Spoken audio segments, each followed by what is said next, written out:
એવી જ રીતે વચનામૃત પણ આપણી સત્ય સમસ્યાનું સમાધાન આપે છે. પણ જો આપણે વચનામૃતને સમજી શકીએ તો એ વિષય ઉપર એટલે કે વચનામૃતમાં આપણી સમસ્યાનું સમાધાન છે સમજણ, એ વિષય ઉપર પૂજ્ય જ્ઞાનવત્સલ સ્વામી હવે આપણને બીજા પ્રવચનનો લાભ આપશે. પૂજ્ય જ્ઞાનવત્સલ સ્વામી.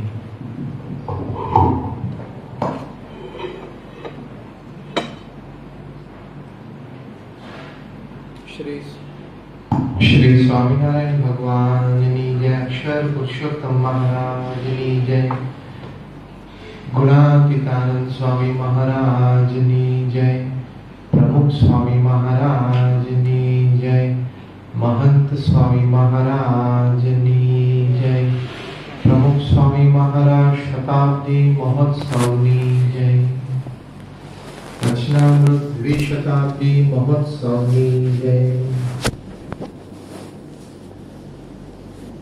वचनामृत अपनी समस्याओं समाधान समझण એટલે કે વચનામૃતમાં આપણને ખૂબ સુંદર વિચાર અને સમજણ શ્રીજી મહારાજે આપ્યા છે કે જે દ્વારા આપણી સમસ્યાઓનું સમાધાન આપણને સારી રીતે પ્રાપ્ત થાય. કારણ કે દરેક પ્રોબ્લેમનો સીધું તો કોઈ સોલ્યુશન હોય નહીં. જેમ ધારો કે તમારી જોબ ગઈ તો તાત્કાલિક કે બીજે દિવસે જોબ નથી મળી જતી, પણ જોબ ન મળે બીજી ત્યાં સુધી મહિનો કે 4 મહિના કે 6 મહિના જાય ત્યાં સુધી તમે તમારી જાતને સ્થિર રાખી શકો એવો એક વિચાર તો જોઈએ કે નહીં. એટલે every problem doesn't have an instant solution but certain thought process. तो विचार છે, સમજણ છે, એ एक्चुअली દરેક સમસ્યાનું પ્રથમ અને લોંગ લાસ્ટિંગ સમાધાન છે. ધારો કે તમને પેરાલિસિસ નો સ્ટ્રોક આવ્યો, સમસ્યા તો થઈ, પ્રોબ્લેમ તો આવ્યો લાઈફમાં. હવે કાં તો તમે આખી જિંદગી રોયા કરો ને કાં તો સ્વીકારી લો કે ઓકે થઈ શકે છે, ઘણાને થાય છે, મને પણ થયું, મારા કર્મમાં લખેલું હશે, મારા પ્રારબ્ધની વાત હશે, હું તો ભગવાનનો ભક્ત છું, તે ભગવાનની ઈચ્છા હશે એમ સમજે તો પછી પ્રોબ્લેમ તો હવે જિંદગીભર ચાલુ રહેવાનો છે. કારણ કે પેરાલિસિસનો સ્ટ્રોક આવી ગયો પણ એ પ્રોબ્લેમની મેન્ટલ ઇફેક્ટ તમારી પર રહે નહીં. જેમ વરસાદ પડતો હોય અને તમારે બહાર નીકળવું હોય તો પલળવાના તો છો જ, કારણ કે વરસાદ તો પડે છે. વરસાદને બંધ કરવો એ આપણા હાથની વાત નથી, પણ રેનકોટ પહેરવો અને છત્રી માથે રાખવી એ આપણા હાથની વાત છે. સમજ્યા દ્રષ્ટાંતમાં? સમજણ એવી વસ્તુ છે. You can't stop the rain. You have to carry an umbrella and you have to wear a raincoat. Simple. એમ વચનામૃત છે ને આપણને રેનકોટ અને અમ્બ્રેલાનો રોલ ભજવે છે. એ તમને પલળવાના રહે, પ્રોબ્લેમ ચાલુ રહે અને ભગવાનની ઈચ્છાથી પ્રોબ્લેમ મટી પણ જાય. પણ જ્યાં સુધી પ્રોબ્લેમ ચાલુ રહે ને, વરસાદ ચાલુ રહે ને ત્યાં સુધી તમને પલળવાના દે, એની ઇફેક્ટ નીચે તમને આવવા ના દે, તમને ડિસ્ટર્બ ન થવા દે, તમને ડિપ્રેશનમાં ના મૂકી દે, તમને સ્ટ્રેસ અને તણાવમાં ન લાવે. એવી તાકાત આ વચનામૃતમાં છે. તો શ્રીજી મહારાજ આપણને આ વાત સમજાવી છે. આખા શિબિરના બધા જ પ્રવચનમાંનું આ મુખ્ય પ્રવચન છે કે વચનામૃત એ આપણી સમસ્યાનું સમાધાન છે અને એ સમાધાન એ વિચાર અને સમજણ છે. જેમ જો ઓક્સિજનની દરેકને જરૂર છે, હા કે ના? ઓક્સિજનની દરેકને જરૂર છે, હા કે ના? એક સેકન્ડ પણ આપણને ચાલવાનું નથી. જેમ ઓક્સિજનની જરૂર શરીરને છે એમ વિચાર અને સમજણની જરૂર અધ્યાત્મ માર્ગે બધા ભક્તને છે. What is oxygen to human body is a definite thought process to a devotee. તો એ વિચાર અને સમજણ આપણને વચનામૃત આપે છે. એ વચનામૃતમાં શ્રીજી મહારાજે આપણને ખૂબ સુંદર વિચારો આપ્યા છે. હવે આપણી સમસ્યાઓ, આપણા પ્રશ્નો, અને સામે જો વતનામૃતમાં કેટલી સરસ વાતો મહારાજે લખી છે. હવે તમારે અત્યારે એમ છે, ધારો કે એક આર્થિક પ્રશ્ન હોય ગ્રાહકના જીવનમાં કે ભાઈ અપેક્ષાથી કમાણી થોડી ઓછી છે, અથવા તો ઘરમાં જેટલી જરૂરિયાત છે એના કરતા કમાણી થોડી ઓછી છે, એવો એક મેજર પ્રોબ્લેમ ઘણા બધા ફેમિલીઝને હોય છે. હવે એનો ઉપાય શું? આપણી ઇન્કમ થોડી ઓછી છે, અપેક્ષા કરતા જરૂરિયાત કરતા, એને લીધે ઘરમાં સ્ટ્રેસ રહે છે, તણાવ રહે છે, થોડું ઝઘડા જેવું થઈ જાય છે. હવે એનો ઉપાય વતનામૃતમાં શું?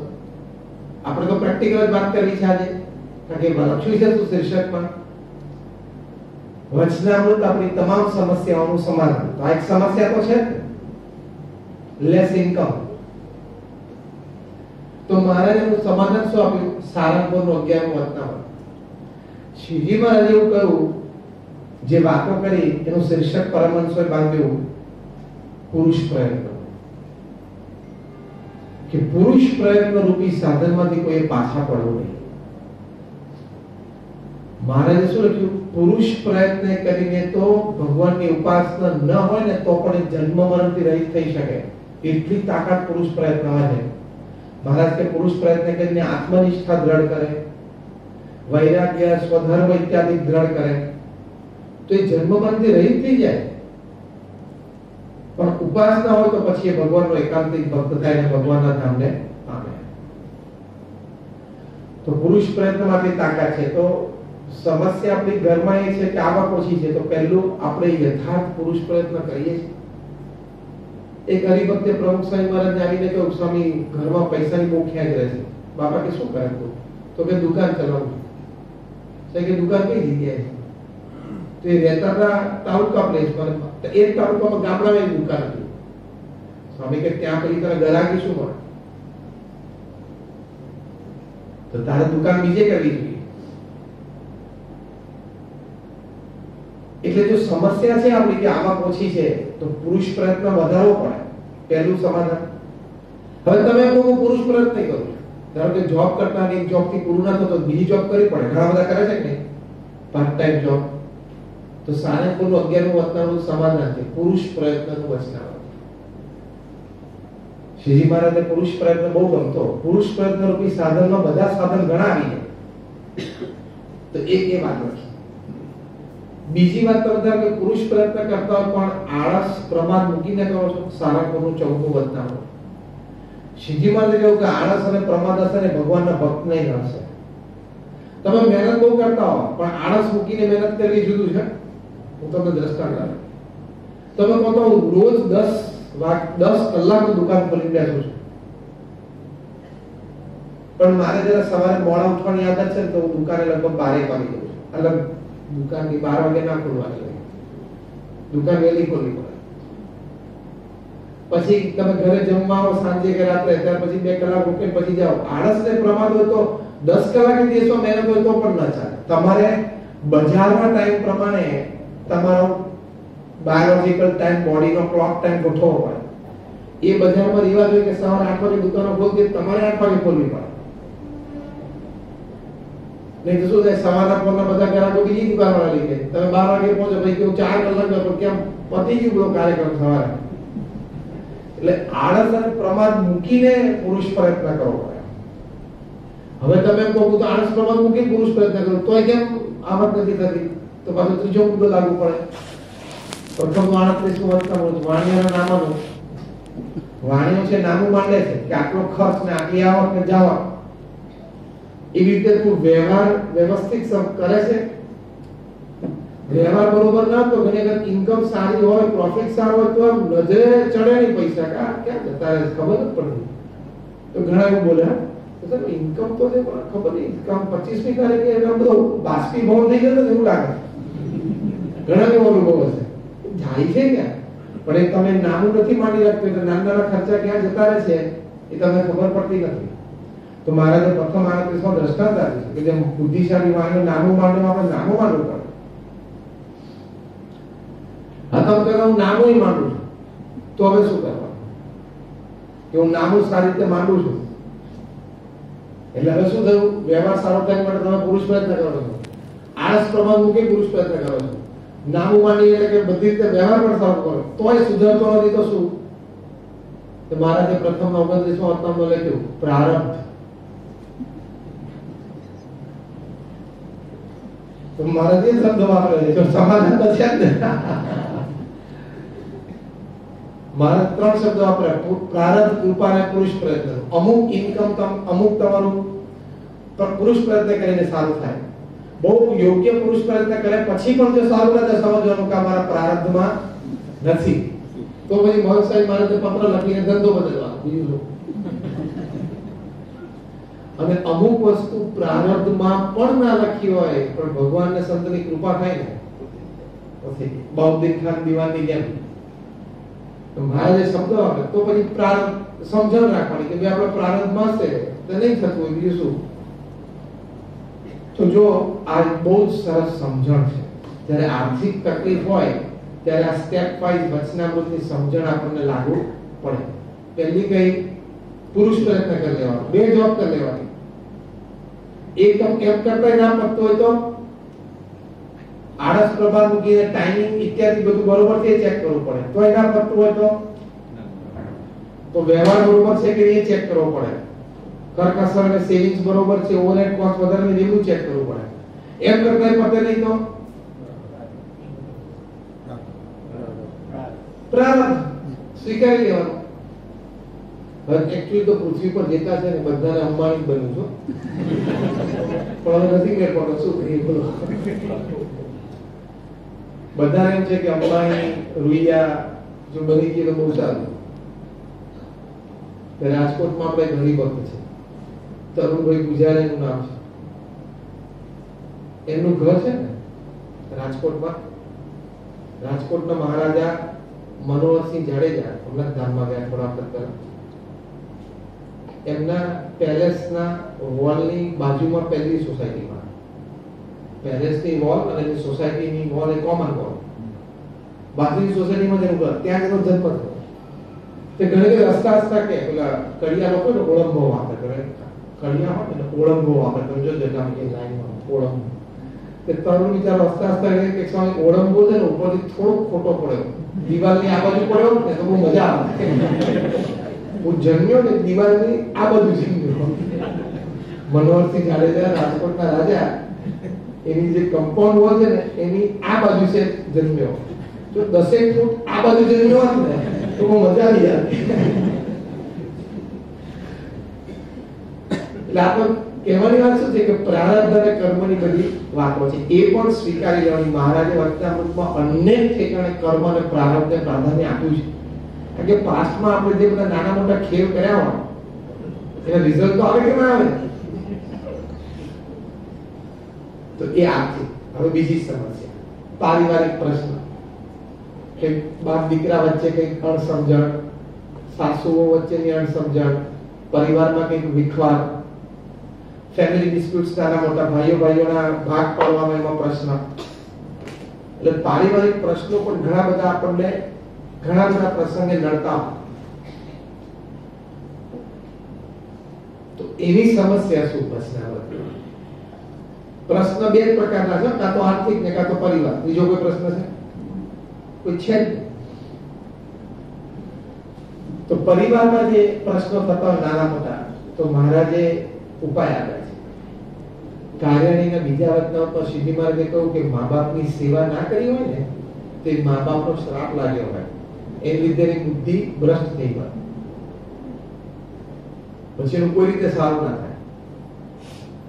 તો આપણા પરિવારમાં પ્રશ્નો હોય ને તો પહેલા આપણે વિચાર કરવો પડે કે આપણે વડીલોને આદર આપ્યો, માન આપ્યું, સન્માન કર્યું, સેવા કરી. અને મા બાપની સેવા કાર્યની 2 માં લખ્યું. મહારાજને કહેવાનો અર્થ એ છે કે તમે પરિવારના જવાબદાર વ્યક્તિ તરીકે પરિવારમાં તમામ સભ્યોને સાચવ્યા, રાખ્યા, બરોબર એનું ધ્યાન રાખ્યું. એ જો તમે ના રાખો તો પ્રશ્ન થવાના. 1996 માં ત્યાં અમેરિકા ફેમિલી શિબિરમાં બધા સંતો ગયા હતા. તેમાં નાના બાળકો પાસે ફોર્મ ભરાવતા હતા. What you like about your parents and what you don't like about your parents. તમને માતા પિતા જે શું ગમે છે શું નથી ગમતું, એ તો એટલો હતો કે બાળકોના મનમાં શું વિચારો છે એની પરથી વડીલોને વાત થાય. તમને આશ્ચર્ય થશે કે આવડો નાનો બાળક, અને ઉંમર તો થોડી વધારે નાની છે, 8 વર્ષનો હશે, એ બાળક કેવું લખ્યું અને એવું ડાઉટ સાથે પણ આ પાછો કોન્ફિડન્ટ લખતો કે well I think I am not sure but I feel sometimes but maybe I am wrong but still આમ જેવો ડાઉટ થી બધું લખતો હતો. મને આમ લાગે છે પણ હવે છેલ્લે શું વાત કરે ખબર છે કે મને લાગે છે કે મારા પપ્પા મમ્મીને મારા નાના ભાઈ પ્રત્યે વધારે પ્રેમ છે. 8 વર્ષના બાળકો બોલો કે પરિવારમાં વિખવાદમાં કાર્યની બીજું મતલબ કે મા-બાપની સેવા ના કરી હોય. મા-બાપની સેવા એ શબ્દ દ્વારા મહારાજને કેવું છે, પરિવારમાં બધા સભ્યોનું યથાયોગ્ય ધ્યાન તમારે, તમે જો પરિવારના મુખ્ય વ્યક્તિ હોવ તો તમારે ધ્યાન રાખવું પડે. પક્ષપાત કોઈને ન થઈ જાય, અન્યાય ન થઈ જાય, ઉપેક્ષા ન થઈ જાય. આની અનુભૂતિથી પરિવારમાં વિખવાદ થાય છે. મને અન્યાય થયો, મારી ઉપેક્ષા થઈ, મારા પ્રત્યે બધા પક્ષપાત રાખે. હવે ધારો કે એમાં તમે ક્લિયર હો, તમે કોઈના પ્રત્યે પક્ષપાત નથી રાખતા, દરેકની સેવા સારી રીતે કરી, છતાં વિખવાદ રહેતો હોય તો મહારાજે પ્રથમના 16મા વચનામૃતમાં એનું સમાધાન આપ્યું. શું? પોતાનો વાંક જો કે એમાં રોંગ સમવેર, મારું વર્તન ક્યાંય ખોટું છે, મારી વાણી ક્યાંય ખોટી છે, કારણ કે આપણને ત્યાં બધું સાહજિક બોલું છું. અને સાહજિક બોલવામાં આપણો ટોન, આપણા શબ્દો એ કોઈને ધારદાર લાગતા હોય ફેમિલીમાં. અને હવે તો પ્રજાપતિ ટેલિવિઝન સિરિયલ ને પિક્ચર જોઈને એટલા બધા લોકોના મગજ એક્ટિવ થઈ ગયા છે ને કે તમે જોવો ને કોઈ સામે તો ખબર પડે કે કેમ જોતો હતો. બોલો.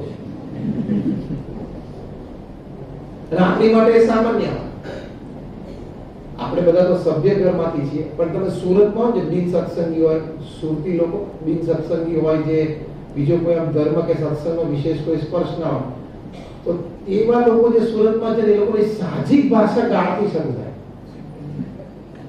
પહેલા ગાળ બોલે, વાક્યમાં વચ્ચે એકવાર ગાળ બોલે અને છેલ્લે એકવાર બોલે, ત્યાં તેવું વાક્ય પૂરું થાય. ખરેખર જે સત્સંગી હોય તો પછી ભાષામાં વાણી વિવેક બધું આવે, પણ આ લોકોની ત્રણની ભાષા છે.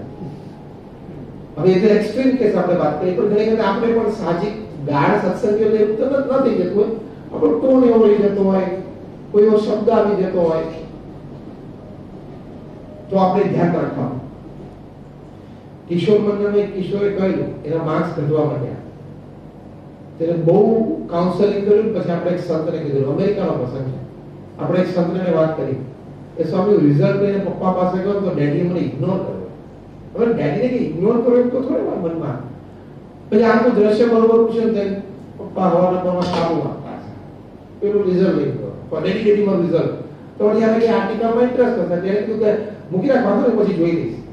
એ મેરા લાગી કે રિઝલ્ટ આટલું મારું સારું આવ્યું દેખાડવા, પેલાને ડેડીને એવું નહીં કે ભાઈ નહીં જોવું, પણ તો હવે ખામી તો જે રહી ગઈ તો આપણો તો એ ડેડીનો વાંક તો કહેવાય જ. તો પ્રથમ સ્વરમાં મારે પોતાનો વાંક હવે ધારો કે આપણે જોઈ લીધો, એમાં આપણે ક્લિયર થઈ ગયા કે મેં એવું કંઈ કર્યું નથી, છતાં પરિવારમાં વિખવાદ રહેતો, તો હવે મહારાજે જબરજસ્ત સમજણો મૂકી છે, ટેરિફિક.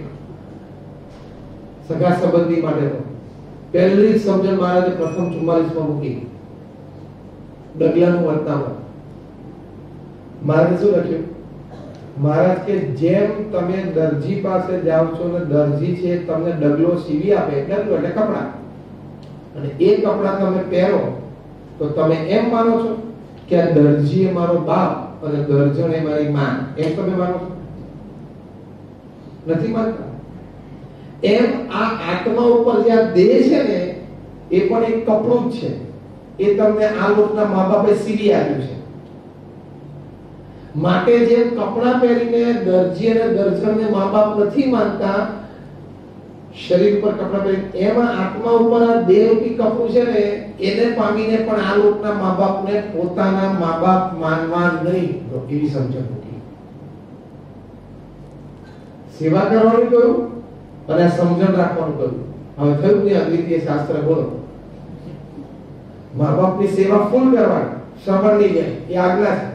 અને સામે ભાઈ સમજણ શું રાખવાની? આપણા છે જ નહીં. હું તો આત્મા છું, નહીં આત્મા છે. આપણી બધી સમસ્યાનું સમાધાન ચુસ્ત સત્સંગી કુટુંબ છે. હમણાં પિતાજી ધામમાં ગયા, હું વાત કરું છું અઠવાડિયા પહેલા.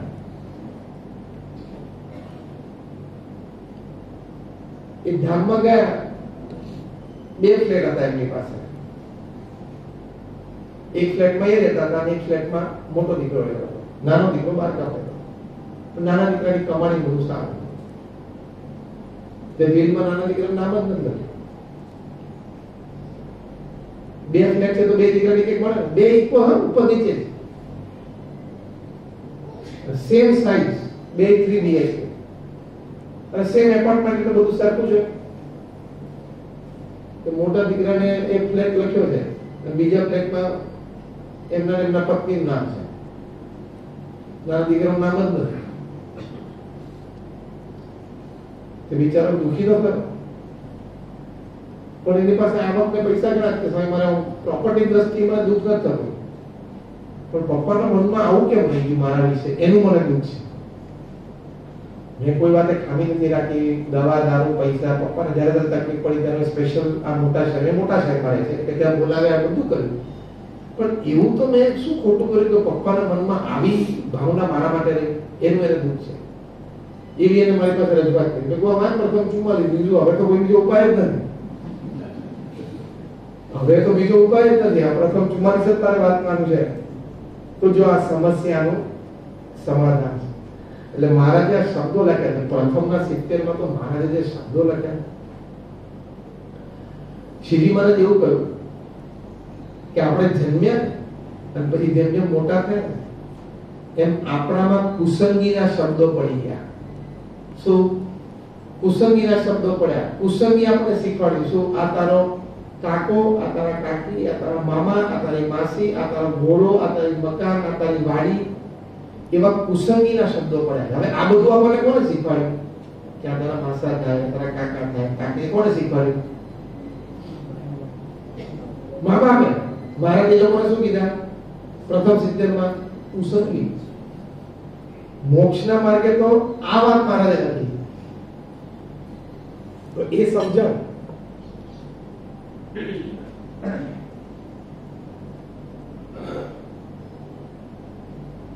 પ્રથમ 70 પણ શ્રીજી મહારાજે સ્પષ્ટ લખી છે. તો આ બધી વાતો એ આપણે સમજવાની.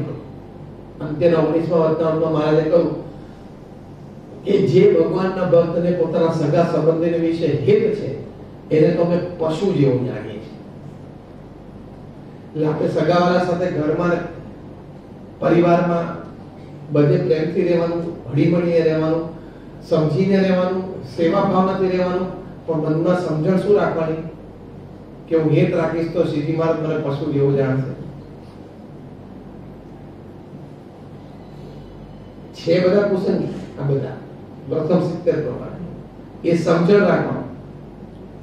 કેટલું સરસ આપણને બિહેવિયર પણ શીખવાડ્યું અને સમજણ પણ શીખવાડ્યું. આ કોમ્બિનેશન પુરુષોત્તમ નારાયણ સિવાય કોઈ આપી જ ના શકે. વર્તન પણ શીખવાડ્યું, એટલે કે લાગણીશીલ સેવાભાવી વર્તન સામે આ સમજણ. તો જો આપણી તમામ સમસ્યાઓનું આ સુંદર સમાધાન છે.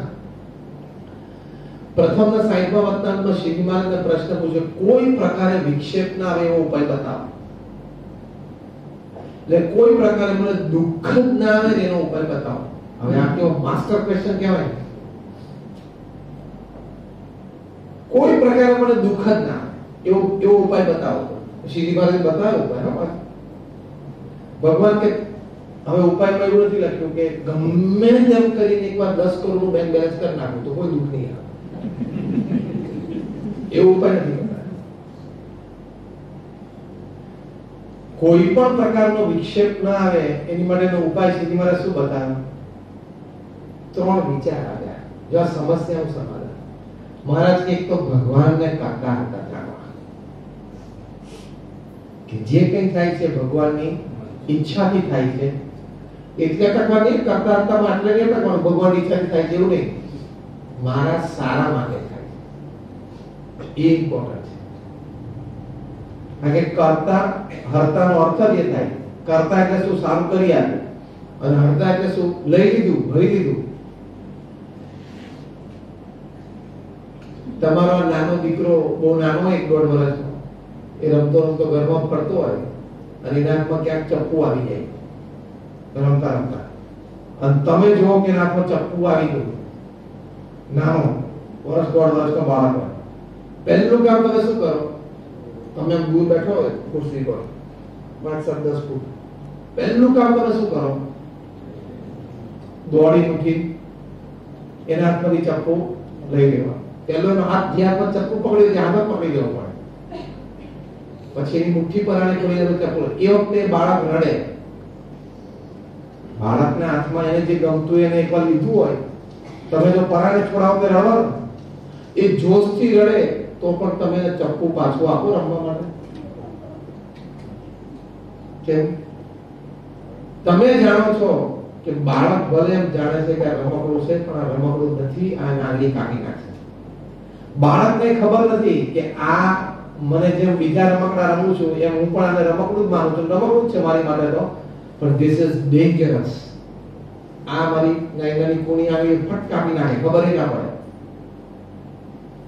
એટલે તમે બાળકના હાથમાંથી લઈ લીધું એટલે તમે શું થયા? હરતા થયા. હું તમને સમજણ દ્રષ્ટાંતથી આપું છું. તમે શું થયા? હરતા. બાળકનું હરી લીધું, તમે લઈ લીધું.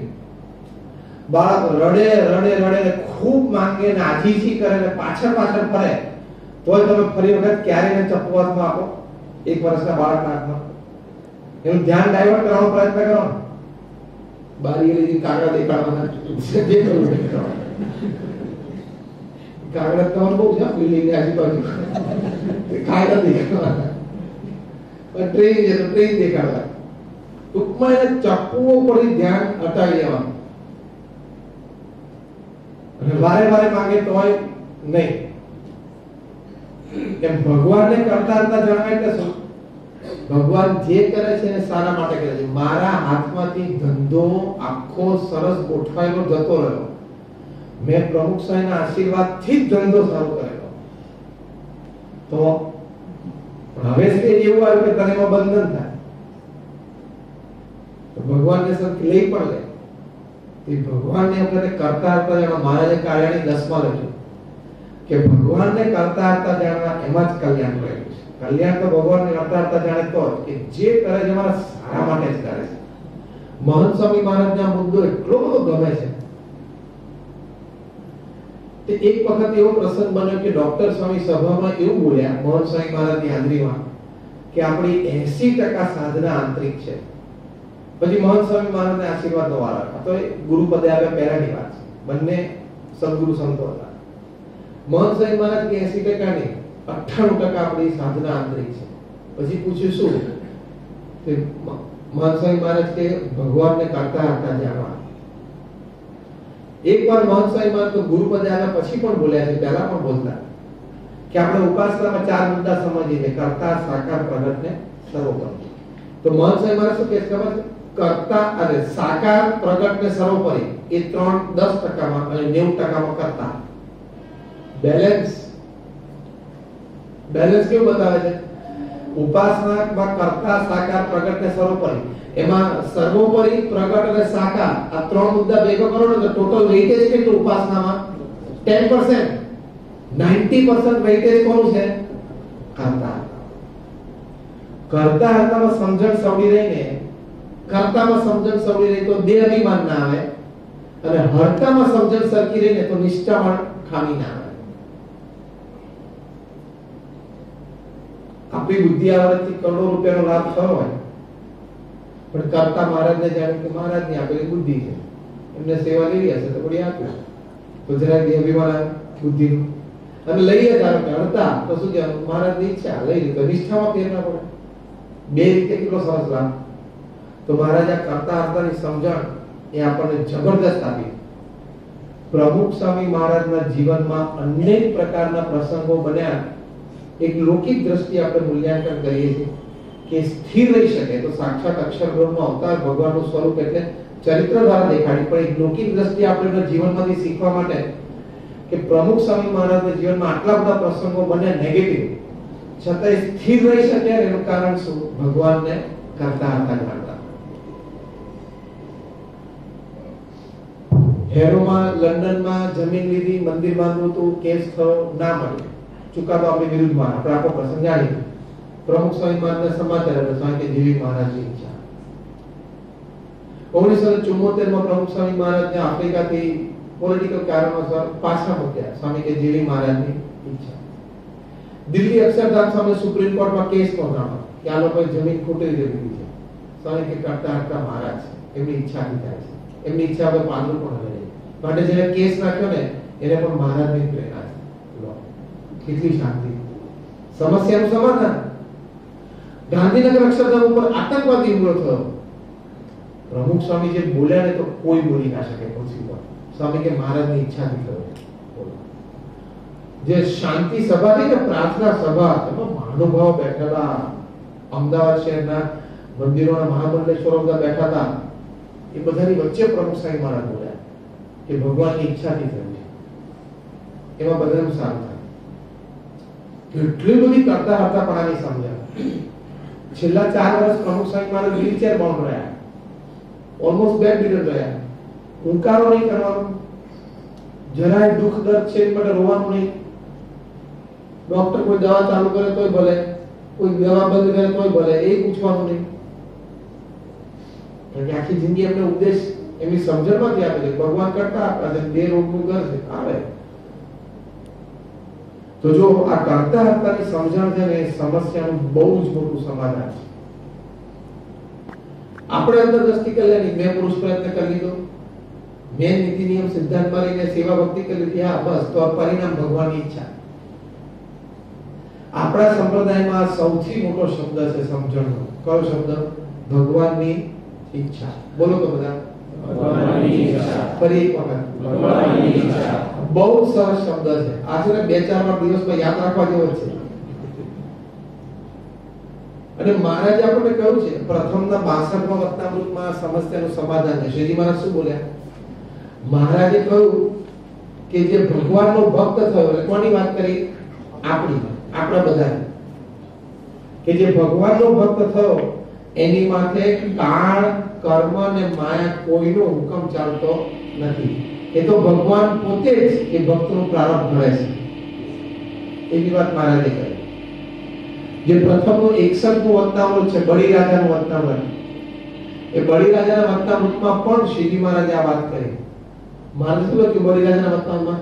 ભગવાન પોતે ભક્તને દુઃખ આપે છે. પછી દ્રષ્ટાંત શું આપ્યું કે જેમ કોઈ પુરુષ છે પડદાની પાછળ રહીને જોયા કરે ખેલ, એમ ભગવાન છે એ ભક્તને દુઃખ મૂકી અને એના હૃદયમાં, એટલે ભક્તના હૃદયમાં રહીને બેસીને જોયા કરે કે હવે આને સમજણ ને નિષ્ઠા ને બધું કેમ રહેશે? મેં જોબ છોડાવી દીધી, હવે આને કેવું રહેશે? એ ભગવાન કરતા પણ છે. એટલે એક આ સમજણ વિક્ષેપ ના આવે એની માટે લખી.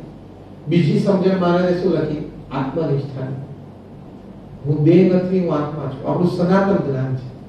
મહંત સ્વામી મહારાજ આની માટે કહે છે કે આપણો આ વારસો છે. એવા શબ્દો મહંત સ્વામી મહારાજ વાપરે છે કે આત્મનિષ્ઠા છે આપણો વારસો છે. આપણો વારસો છે. એ જબરદસ્ત વારસો આપણે હંમેશા જાળવી રાખવો જોઈએ. પ્રથમના 19મા વચનામૃતમાં પણ શ્રીજી મહારાજે આત્મનિષ્ઠાની ખૂબ મહિમાની બધી વાતો કરી છે. એટલે એ આત્મનિષ્ઠા હોય તો મહારાજે શું લખ્યું? પ્રથમના 61મા વચનામૃતમાં કે આ લોકના સુખ દુઃખ બધા તરી જાય. દેહમાં રોગ હોય ને એ વખતે આત્મનિષ્ઠાની બહુ જરૂર પડે કે હું આત્મા છું, આ દેહ નથી. અને સમજણ દ્રઢ કરી રાખ્યો તો બહુ તાકાત છે આ વિચારમાં. આત્મનિષ્ઠા શું કહેવાય? લૌકિક દ્રષ્ટિએ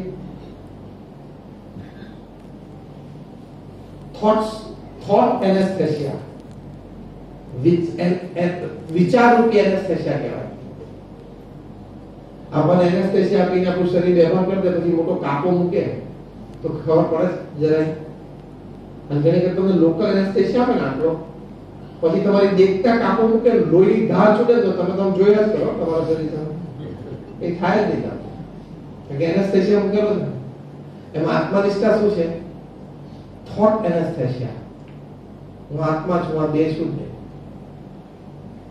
તો એ આત્મનિષ્ઠાથી પણ આપણને ઘણા પ્રકારના વિઘ્નો ટળી જાય છે. મહારાજે પ્રથમના 20મા વતનામમાં કહ્યું કે જે ભગવાનનો ભક્ત પોતાના સ્વરૂપને જોતો નથી, એટલે ચિંતન નથી કરતો હું આત્મા છું, અક્ષર છું, ગુણાતીત છું, અને સત્પુરુષ માનો આત્મા છે એની સામે જોયા નથી કરતો, એને શ્રીજી મહારાજે 4 ઇલકાબ આપ્યા. એક, મૂર્ખમાં અતિશય મૂર્ખ, બીજો ઘેલામાં અતિશય ઘેલો, ત્રીજો નીચમાં અતિશય નીચ, અને ચોથો મૂર્ખ, ઘેલો, નીચ, અજ્ઞાનીમાં અતિશય અજ્ઞાન. 4 પ્રકાર. જો પોતાના સ્વરૂપને નથી જોતો તો પ્રમુખ સ્વામી મહારાજે અર્થ કર્યો, બહુ સુંદર અર્થ કર્યો કે પોતાના સ્વરૂપને જોવું એટલે શું? તો પ્રમુખ સ્વામી મહારાજે અર્થ શું કરે ખબર છે? સત્પુરુષને રાજી કરવાનો આદર કરવો એ પોતાના સ્વરૂપને જોયું કહેવાય. હવે આ કેવો વિશિષ્ટ અર્થ છે, બહુ સરસ અર્થ કર્યો. અને છેલ્લી અને ત્રીજી વાત જે મહારાજે આ પ્રથમના 60મા વતનામૃતમાં કરી છે એ છે પંચ વિષયના નાશવંતપણાનું અનુસંધાન. જે દિવસે તમે નવું ટી-શર્ટ લો એ દિવસે સાથે સાથે એ પણ વિચાર કરવાનો કે આ એક દિવસ ફાટી જવાનું છે, તૂટી જવાનું છે અને મારે ફેંકી દેવાનું છે. એ શું કહેવાય? પંચ વિષયના નાશવંત. પણ આ પ્રથમ અને મધ્ય 60મો મહારાજે વિચાર આપ્યો છે આપણને. આ સમસ્યાનું સમાધાન છે, વિચાર, સમજણ. જે દિવસે નવી ગાડી લો એ દિવસે એક વિચાર એવો કરવો કે એક દિવસ આ પણ મારે કાં તો એક્સિડન્ટમાં ક્રેશ થઈ જવાની છે, કાં તો મારે વેચી દેવાની છે, કાં તો 5 વર્ષ જૂની થાય એટલે બદલી દેવાની છે. એક જણે બહુ સરસ વાત કરી. આપણે ઘણી વખત હતા બિલ્ડિંગ સરસ નવું બાંધતા હતા, અડધું બિલ્ડિંગ બંધ થઈ ગયું, સંતો પધરામણી લેવા લઈ ગયા. પછી એમના દીકરો ભેગો હતો ના 4-5 વર્ષ. એટલે એનું રેસિડેન્શિયલ ટાવર હતું, 5-6 ભાઈઓ ભેગા રહેવાના હતા મુંબઈમાં. તે અમે સંતોએ કીધું તમે સરસ ઘર બાંધ્યું હા. તો કે સ્વામી એનો તોડનારો આ બેઠો જો. પહેલા તો સમજણ ના પડી, પહેલા તો સમજણ ના પડી. મને કે એનો તોડનારો આ બેઠો. કેમ એવું બોલો? તો કે સ્વામી હું આ બાંધીશ 50 વર્ષ સુધી આ બિલ્ડિંગ રહેશે, ત્યાં સુધીમાં અમારી કંપનીનો એમડી આ બની ગયો છે. 4 વર્ષનો ત્યાં દેખાય ને 55 વર્ષે એ એમડી થઈ ગયો છે. એટલે હું નહીં હોઉં, મારો દીકરો નહીં હોય, એટલે કે આનો બાપ એ નહીં હોય, એટલે આ એમડી બનશે. એટલે એને કંઈક નવું શું છે? હવે હું નથી, એનો બાપ નથી, એટલે સ્વતંત્ર થઈ ગયો. એટલે કંઈક નવું શું છે? એફએસઆઈ વધી ગયા છે, 10 માળનું પાણી 20 માળનું કરશે. અત્યારે તો કે 20 માળનું પાણી લીધો નથી, એફએસઆઈ વધી જવાની, તો એડવાન્ટેજ લેવા માટે તોડવાનો છે. એટલે હું જે અત્યારે ફર્સ્ટ ક્લાસ બાંધું છું ને એનો તોડનારો આ મારો ગ્રેન્ડસન બેઠો. હું આ વિચાર તો જબરો કર્યો કે આ પંચ વિષય નાશવંતપણાની વાત જ કરી મહારાજે. હું સિદ્ધ કેવા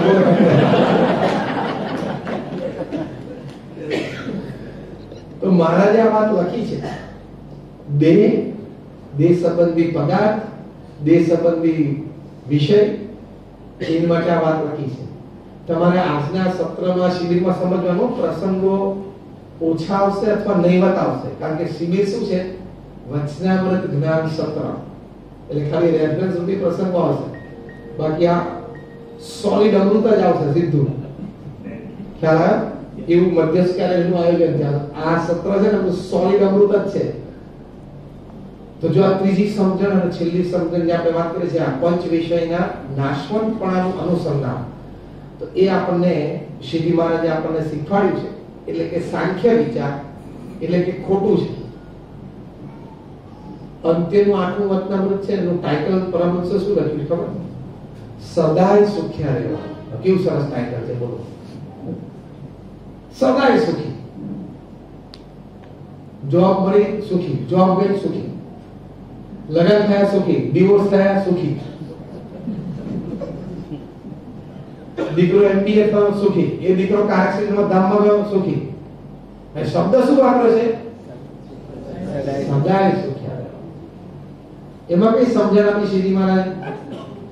મહારાજે લખ્યું કે સ્વધર્મ, જ્ઞાન, વૈરાગ્ય એને કરીને જેને પોતાના ઇન્દ્રિયો અંતઃકરણ જીત્યા હોય એ સદાય સુખી છે. તો કેટલા સુંદર વિચારો, આ સમસ્યાનું સમાધાન એ શ્રીજી મહારાજે આપણને આપ્યું છે.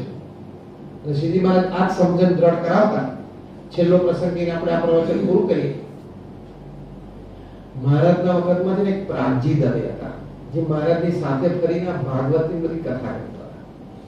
એને બિચારાને મોટી ઉંમર થઈ ગઈ પણ લગ્ન નહીં થયા. લગ્ન કરવાની ઈચ્છા બહુ પણ કંઈક ભેગું નહોતું થતું. ઘણા બિચારાને એવું હોય, એમના 35, 40, 45 અડી જાય. તે એક દિવસ અને મહારાજ રોજ એની ગમત કરે. દાદા ખાતે, સુરા ખાતે ભેગા થાય ને એટલે hot topic of discussion Pragji Dave. એક દિવસ છે ને મિયાજી મહારાજ પાસે આવતા હતા અને પ્રાગજી દવે કથા પૂરી કરી અને સભામાં આવતા હતા. મહારાજ કંઈક સુધી ગયો એટલે મહારાજે સુરા ખાતે આંખ મારી, ઠેકડી ઉડાડી. તે મહારાજ મિયાજીને કે મિયાજી તમે અમારા કેવા ભક્ત? મિયાજી કે મહારાજ હું તમારો ખરેખર ભક્ત. મહારાજ કે અમારી આજ્ઞા તમે પાડો. તો મહારાજ પાડવાની જોઈએ ને, તમે કહો. મહારાજ કે તમને એક કઠણ આજ્ઞા કરવાની છે. મિયાજી કે કરો મહારાજ, હું તમારો ભક્ત છું, પાડીશ. મહારાજ કે તમારે બીવી કેટલી? બીવી કેટલી તમારે? પત્ની. મિયાજી કે મહારાજ મારે 2 બીવી. મહારાજ કે અમારે આજ્ઞા છે, એક બીવી પ્રાગજી દવેને આપી દો.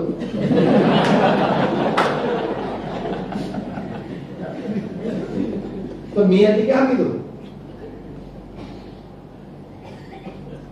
પ્રાગજી દવે મહારાજ કે પ્રાગજી દવે તો પડે, આ તો મુસલમાનની બાઈ પછી પરણેલી હોય. પ્રાગજી દવે કે થોડે આપા. તો મહારાજ કે પ્રાગજી દવે તમારું ક્યાંય ગોઠવાતું નથી, તો મિયાજી એક બીવી તમને આપી દે, ચાલશે? પ્રાગજી દવે કે ચાલશે. તો મહારાજ બિચારા બોલી ગયા. શ્રીજી મહારાજ ચેકમેન્ટ થઈ ગયા. શ્રીજી મહારાજ એક્સપેક્ટેડ હતું ના પાડશે, દાદા તો આ પડી બેઠા. તે મહારાજ કે ભગવાન છે ને, મહારાજ કે એ દિવસે તમારા ઘરે જમવાના તો રસોઈ તો બહુ સરસ બની. ત્યારે અમે કહ્યું તમારા ઘરવાળાનો હાથ બહુ સારો લાગે, તમે સારી રસોઈ બનાવી.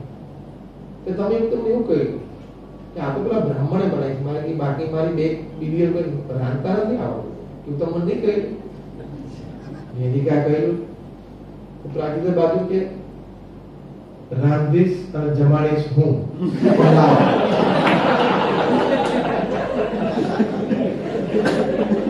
શ્રીજી મહારાજ તો વધારે પસંદ. પછી મહારાજ પાસે કોઈ ઓપ્શન રહ્યો નહીં એટલે આ પંચ વિષયના નાશવંતપણાની વાત કરી. મહારાજ કે જો પ્રાગજી દવે તમે અમારી સાથે ફરો છો, કથા વાર્તાનો લાભ મળે છે, દાદા ખાતે જેવા મોટા ભક્તો તારું પૂજન કરી તમને ભેટ સોનેટો આપે છે, એ બધું પછી આ પરણ્યા પછી બધું બંધ થઈ જશે. કારણ કે ઘર વ્યવહાર અને સંસાર વ્યવહાર બધું ચાલુ થઈ જશે. પછી અમારી જોડે સમાગમમાં નહીં ફાય. કે અમારા જોડે ફરો છે મોટી વાત છે. પ્રાગજી દવે નિશાસો નાખ્યો, મારે દર વખતે તમે સારી વાત ઉપાડો છો અને પાછું મને સાંજે કરાવો છો. પણ જો આ મહારાજ એ વખતે પછી વાત કરી, મહારાજ કે અમારો અવતાર જ એના માટે છે કે જીવના મૂળ અજ્ઞાનનો નાશ કરો. તો પંચ વિષયનું અનુસંધાન ટૂંકમાં મહારાજે પ્રથમનું 60, મધ્યનું 60નું વચનામૃત. કોઈ પ્રકારનો વિઘ્ન જીવનમાં ન આવે. પ્રશ્નો તો ઉભા થાય પણ વિઘ્ન તમને ઇમ્પેક્ટ ના લાગે. જેમ વરસાદ તો ચાલુ પણ છત્રી અને રેનકોટ. એ છત્રી અને રેનકોટ શું છે? 3 વિચાર મહારાજને કરતા હતા જાણવા. આરતીમાં ત્રીજી પંક્તિ આપણે શું બોલે છે? પ્રગટ સદા સર્વ કરતા. એ પ્રગટ સદા એ મહારાજ પણ પાછા જે પ્રગટ છે ને જે સંતમાં એને જ કરતા હતા જાણવા. પ્રમુખ સ્વામી મહારાજ ગામમાં ગયા દિવસે શનિવાર હતો, બીજે દિવસે રવિ સભા હતી. બધા સદગુરુ સંતો સ્ટેજ ઉપર બેઠા હતા. બધાએ સરસ વાતો કરી. ડોક્ટર સ્વામી મુખ્ય પત્ર વાંચ્યો પછી પૂજ્ય ઈશ્વરચરણ સ્વામીના પ્રવચનમાં બહુ સરસ એક વાત કરી કે હવે સ્વામી બાપા ધામમાં ગયા ત્યારથી હવે આપણા તમામ સંતો હરિભક્તોના જીવનમાં જે પ્રસંગ બનશે એ બધા જ મહંત સ્વામી મહારાજના હાથની વાત છે. કેટલી સરસ પ્રગટ કરતા હતા છે. જે પ્રગટ સત્પુરુષ છે એ જ કરતા હતા છે. એ સમજણ, આ સમજણ BABS સિવાય બ્રહ્માંડમાં કોઈ પાસે નથી. ભગવાન પ્રગટ હોવા જોઈએ. તે કરતા હતા, બીજું આત્મનિષ્ઠા અને ત્રીજું પંચ વિષયનો અભાવ. આ ત્રણ હોય તો મારે તો કોઈ પણ પ્રકારનો વિઘ્ન આવે નહીં. તો આ તમામ સમસ્યાનું સમજણ રૂપી દવા આ છે. શ્રી સ્વામિનારાયણ ભગવાનની જય.